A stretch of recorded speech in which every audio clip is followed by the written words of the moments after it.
The flashes of cameras lit up the room like a lightning storm. Reporters leaned forward, whispering, waiting for her next move. In front of her sat a small table with 3 items: a diamond ring, a leather-bound planner, and a white envelope marked petition. She stood tall, her face calm, her voice steady. She wasn't a woman easily shaken. After all, she was the millionaire CEO who once shocked the entire world by doing something no one expected, marrying herself. A wedding without a groom, a ceremony where she promised she didn't need anyone else to complete her. Back then, the world had laughed, criticized, and praised her in equal measure. Some called her brave, others called her ridiculous, but she didn't care. She had stood by her decision. Now here she was again, back in the spotlight, this time holding an envelope that could undo it all. Her assistant leaned in and whispered, "The press is ready for you." She nodded. "I'll be ready in 3 minutes." Her phone buzzed on the table. A message flashed on the screen, but she didn't open it. Not yet. She pressed her palm against the envelope instead, her reflection staring back at her from the glass wall of the boardroom. To the world she looked unshakable, but inside she knew why she was really here. When she finally walked out to the podium, the room went silent. Reporters lifted their cameras, microphones pointed in her direction. She placed the envelope down carefully, almost like it was fragile, and spoke. "Good afternoon. A year ago I made a promise to choose myself, to show that I could be whole without a partner. Today, I'm making a different choice." Gasps filled the room. Pens scratched against notepads. One reporter couldn't hold back and shouted, "Do you regret marrying yourself? But strength and solitude are not the same thing. Independence is beautiful, but it can also feel very empty." She held up the ring, the same one she had worn on her wedding day. It caught the light before she placed it back on the table. "I will be signing these papers today," she continued. "Sometimes the bravest thing we can do is admit that we need more than just ourselves." She didn't answer directly. She just said softly, "I realized I don't want to spend the rest of my life hearing only my own footsteps." The room went silent again, and just like that she turned and walked away, leaving the press buzzing with speculation.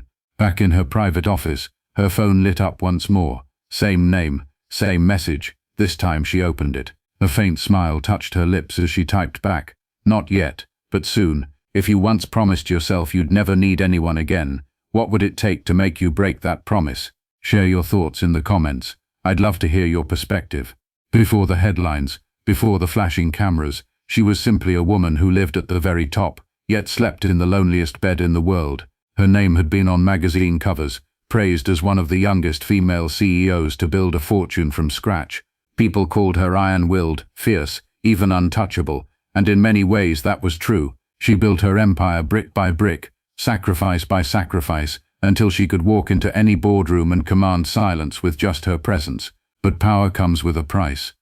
Behind the tinted windows of her penthouse, she often found herself staring at the city lights with a glass of wine in hand, wondering why success had left her so hollow. She had the mansion, the cars, the private jet, yet when the night grew too quiet, it wasn't the sound of applause she missed. It was the sound of another heartbeat beside hers. She had tried love before, God knows she had. There were men drawn to her shine, but most of them loved the empire more than they loved her. Some wanted her money, some wanted her power, and a few wanted to control what they couldn't understand. Every relationship ended the same way: cold arguments, empty promises, and a deeper scar than the last.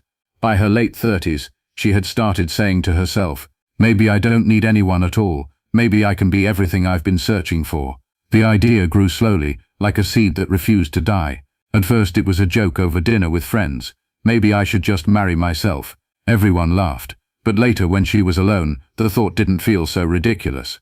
Why not? She had achieved everything else on her own. Why not prove to the world and to herself that she was complete, that she was enough? The decision took root, and like everything else she did, she carried it out with grand precision. The wedding was planned in secrecy at first. A private venue, a designer gown, white roses shipped in from across the ocean. When the story leaked, it exploded. News stations across the globe debated it for weeks. Was it empowerment or arrogance, courage or loneliness? She didn't answer. She didn't need to. That day, as she walked down the aisle in front of 1,000 guests, the orchestra playing softly in the background, she smiled. She wasn't smiling for her husband. There was none. She was smiling for herself. For once, She thought she had found the perfect solution to her emptiness, make a vow that no one could ever betray, and for a while, it worked. She traveled the world in her white dress, posting photos of honeymooning with myself. She signed autographs where strangers called her an inspiration. She gave interviews, saying she had never felt stronger. But here's the truth, the headlines didn't see. At night, when the cameras were gone and the applause had died down, she still heard the echo of her own footsteps on the marble floors, and sometimes she caught herself setting 2 plates at the dinner table, only to put one away with a sigh. The image she sold to the world, the unshakable woman who didn't need anyone, was beginning to crack, and soon someone would walk into her life who would shatter it completely. Do you think a person can truly live without love, or is companionship something every heart eventually craves? Drop your answer in the comments. I'm curious what you believe. It started on an ordinary evening, the kind she had lived through 100 times before. A business summit in Milan, a ballroom filled with polished shoes and practiced smiles. She was there because she had to be, the face of her empire, shaking hands with politicians, investors, and the kind of people who only spoke in numbers. She was dressed in a black satin gown, her hair swept into a sleek knot, her presence commanding as always. To the outside world, she looked untouchable, the woman who had even married herself because no one else could keep up. But on the inside, she was simply enduring the night, counting the minutes until she could retreat to her suite and lock the silence in with her. And then she noticed him. Not because he was the loudest in the room, quite the opposite. He was standing near the edge of the crowd, a glass of champagne in his hand, watching the chaos with an amused calm. There was something unsettling in his eyes, not intimidation, not admiration, just knowing, like he could see right through the glitter of the event, and maybe right through her too. They didn't meet through introductions. It wasn't staged or arranged. Their paths crossed by chance when she stepped aside for a moment of air, and he simply said, with a half smile, "You look like you'd rather be anywhere else." For a second she froze. No one spoke to her like that. People usually fumbled compliments, praised her company, or tried to impress her with names and numbers, but this man, he cut right through the performance. "And where would that be?" she asked, her tone cool but curious. "Somewhere without cameras," he replied. "Maybe somewhere with real conversation." She didn't answer. Instead, she studied him the way she studied contracts. He wasn't in a designer tuxedo. His suit was good, tailored, but not screaming labels. He didn't rush to introduce himself. He didn't mention her money, her title, or her reputation. He simply met her gaze as though she were not a spectacle, but a person. That unsettled her more than she cared to admit. Later that night, back in her hotel suite, she found herself replaying that brief exchange. His words had stayed with her longer than the keynote speeches, longer than the staged photographs. It had been years since someone looked at her without expectation, years since a voice felt like it belonged to a world beyond her empire. The next morning when she went down for coffee, she found him sitting alone near the window of the hotel cafe. He nodded, as if he had been expecting her, though he clearly hadn't. She hesitated, then walked over. "Do you always sit in corners and judge people?" she asked dryly. "Only when the crowd is pretending to be something it's not," he replied. She should have walked away. She should have dismissed him as just another stranger, but instead she sat down, and with that small choice a door inside her heart creaked open, one she had sworn would stay locked forever. The story was shifting. She didn't know it yet, but that simple conversation would be the spark that unraveled the vow she had once made to herself. In the weeks that followed, she found excuses she wouldn't admit, even to herself. A last-minute stop at a cafe she knew he liked. An unnecessary check-in at the hotel gym where he often appeared. She told her assistant it was networking, but deep down she knew better. He wasn't chasing her. That was what unsettled her most. He didn't call constantly, didn't flood her with flowers, didn't try to prove he was worthy of her empire. He was simply present, sometimes near, sometimes at a distance, but always with the same calm smile that seemed to say, "I see the woman, not the fortune." One night after a gala dinner, she found herself walking with him along the quiet streets of Rome. The air was cool, carrying the faint scent of rain. She had taken off her heels, holding them in one hand, her laughter breaking into the night like music she hadn't heard in years. "You're not what I expected," she admitted. "What did you expect?" he asked, his tone light. "A man with rehearsed compliments, someone who looks at me and sees a headline, not a human being. And what do you see when you look at me?" She hesitated, caught off guard by the question, Then she whispered, almost to herself, "Peace." They stopped under a dim street lamp, the world suddenly quiet around them. For a brief moment she forgot about the cameras, the contracts, the constant weight of being who she was. She was just a woman standing beside a man who made her feel seen. But as quickly as it came, the spell broke. She slipped her shoes back on, clearing her throat. "We should head back," she said, her voice cool again. He didn't argue, he only nodded, walking beside her in silence. That night, as she lay awake in her suite, she realized something dangerous. She was slipping. She had built her entire image on needing no one. She had stood before the world in a wedding dress, vowing to choose only herself. To admit she wanted more now felt like betrayal, not to others, but to her own pride. Yet her heart didn't care about promises made under chandeliers and camera lights. It only cared about the quiet moments, the laughter on an empty street, the look in his eyes that felt like home. And so the war inside her began. A war between the woman who had sworn to be whole alone and the woman who now wondered if maybe, just maybe, she was ready to love again. It was in Paris, of all places, when everything shifted. She was there for a conference, the kind of high-profile event she could manage in her sleep. The ballroom was filled with ministers, CEOs, and faces that lived for power. She played her part flawlessly, the smile, the speeches, the sharp answers during interviews. But somewhere in the middle of the evening she saw him again. He hadn't been invited, at least not by her. He was standing near the back, speaking with an older philanthropist, dressed simply, blending in yet impossible for her not to notice. When their eyes met across the room, she felt something she hadn't felt in years. Relief. Relief that someone in that sea of forced charm was real. But before she could make her way to him, something happened that rattled her more than she expected. One of the board members, a wealthy rival, leaned close during the dinner and whispered loud enough for her to hear, "Is it true you're seeing that man? The one who follows you around like a shadow?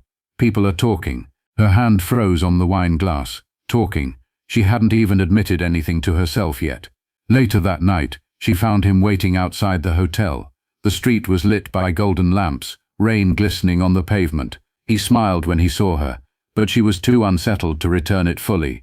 "They're saying things," she blurted. "Who?" he asked calmly. "Everyone," she snapped, her voice sharper than she meant.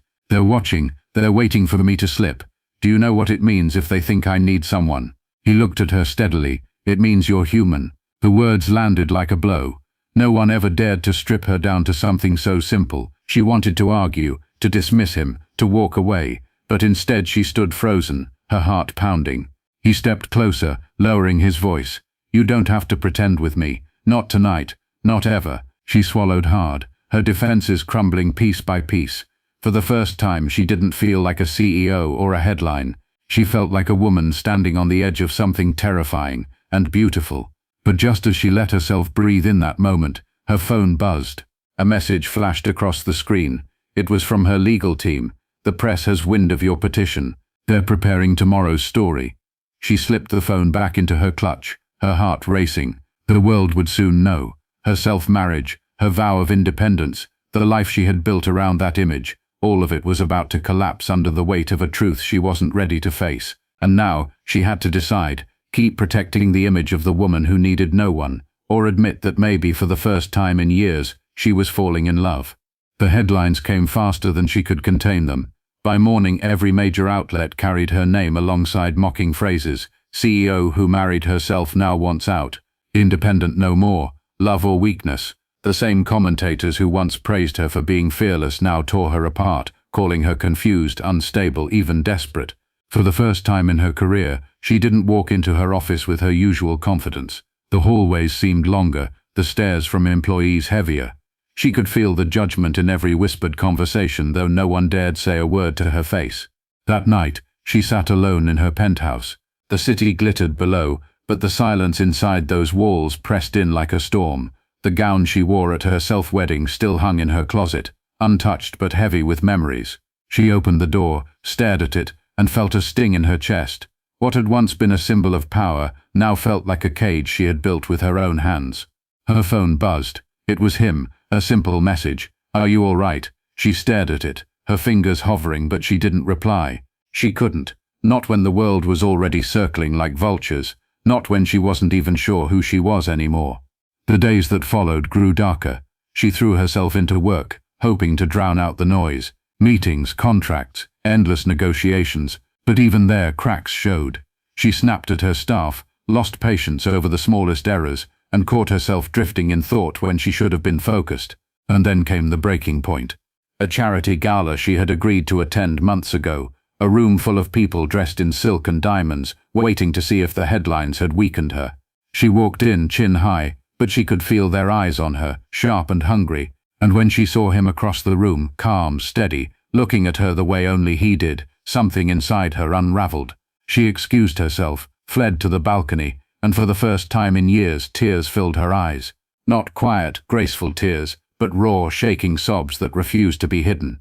She gripped the stone railing and whispered into the night, "I don't know who I am anymore." A hand rested gently on her shoulder. She turned, startled. It was him. "You don't have to be perfect," he said softly. "Not with me." She wanted to believe him. God, she wanted to. But the fear inside her was louder. "You don't understand," she said, pulling back. "If I let you in, if I let anyone in, everything I built falls apart. The respect, the image, the control, gone."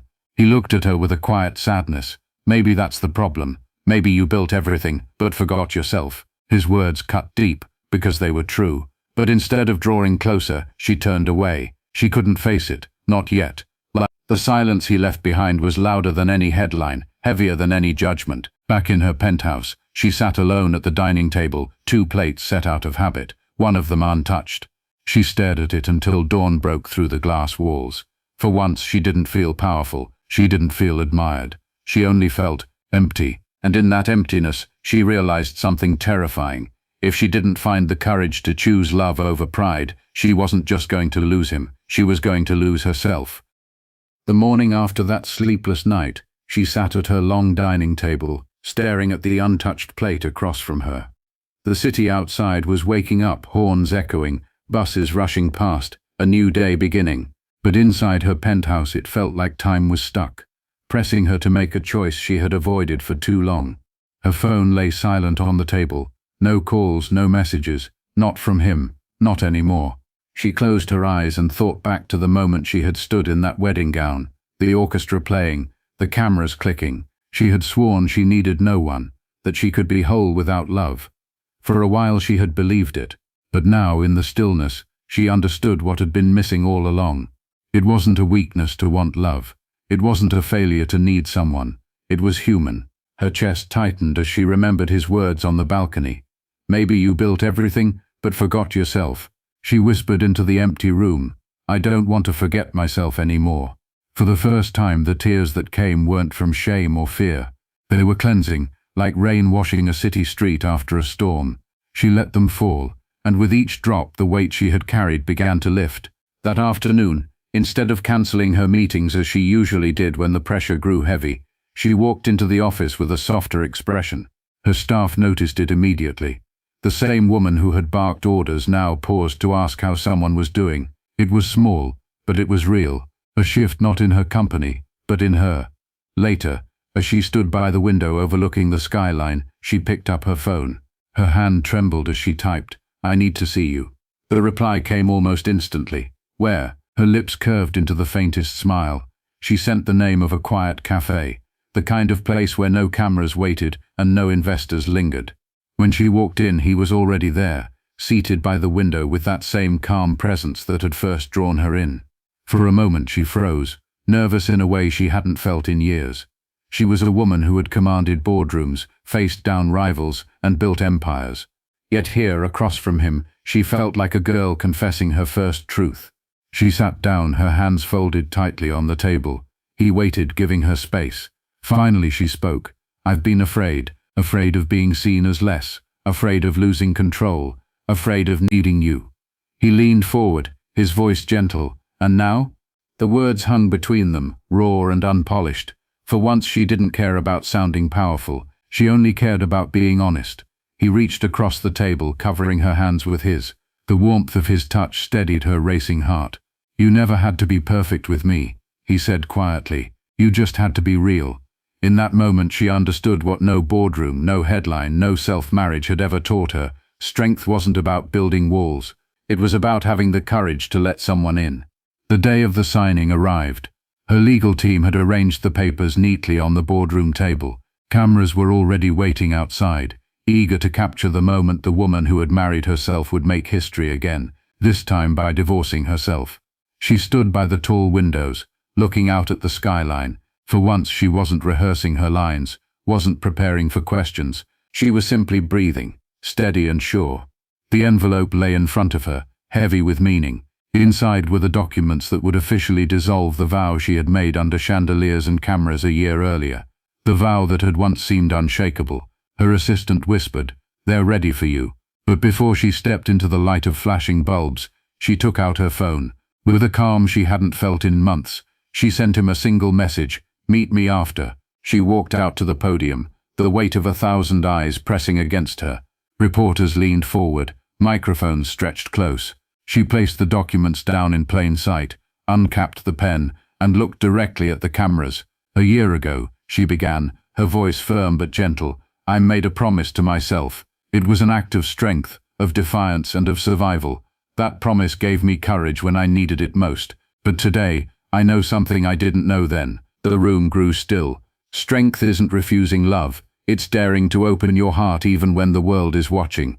Independence isn't loneliness. And needing someone doesn't make you weak. It makes you alive. She signed the first page, the scratch of the pen echoing in the silence. One reporter called out, "Is this because of him? Do you have someone in your life now?" She didn't flinch. Instead, she allowed herself a small smile. "This is because I finally remembered that being human matters more than being perfect." She signed the last page and set the pen down. The cameras erupted, voices rising, questions flying, but she didn't linger. She turned, walked away from the noise, and closed the door behind her. Later that evening, she found herself in the quiet corner of a little cafe. No bodyguards, no entourage, no press. Just her and him. When he arrived, she didn't wait for words. She simply reached for his hand across the table, her eyes meeting his without hesitation. "It's done," she whispered. He squeezed her hand gently. "So what now?" Her answer came without fear, without walls. "Now I stop running from what I want. And what I want is you." For the first time in years, she felt free. Not because she had control, not because she had outsmarted the world, but because she had chosen honesty and love. The weeks after the signing felt different, lighter. For the first time in years, she walked into her office, not as the woman with the perfect mask, but as herself. The headlines came and went, some mocking, some praising, but none of them mattered anymore. She no longer lived for the world's approval. What mattered was that her nights were no longer silent. There were dinners shared at the small cafe on the corner, laughter spilling out onto the street. There were quiet walks along the river, where no cameras followed. There were conversations late into the night, the kind that stripped away her armor and reminded her she was more than a CEO, more than a symbol. She was a woman who could love, and be loved in return. One evening she stood on her balcony, the city lights flickering below. He came up behind her, slipping his arms around her waist. She leaned into him, her head resting against his shoulder. For the first time in a long time, she wasn't thinking about the next deal, the next headline, the next speech. She was simply there, present, whole, and no longer alone. She thought back to the day she had walked down that aisle in a gown meant only for herself. At the time she believed she was proving her strength. But now, as she stood in the warmth of his embrace, she understood real strength had never been about standing alone. It had been about finding the courage to let someone in. The story of the millionaire CEO who married herself and later filed for divorce would live on in headlines. People would argue about it, laugh about it, twist it into whatever version suited them. But the truth was hers alone. She had finally chosen love, and in that choice she had found peace. If you were in her place, proud, independent and scarred by disappointment, would you have the courage to risk your heart again? Let me know in the comments, because your answer might inspire someone else who's afraid to try. If this story touched you, don't forget to like, share, and subscribe. And when you're ready for another emotional journey, click the next video on your screen, The Millionaire Who Used Women Until a Jamaican Girl Taught Him a Lesson. You won't want to miss it.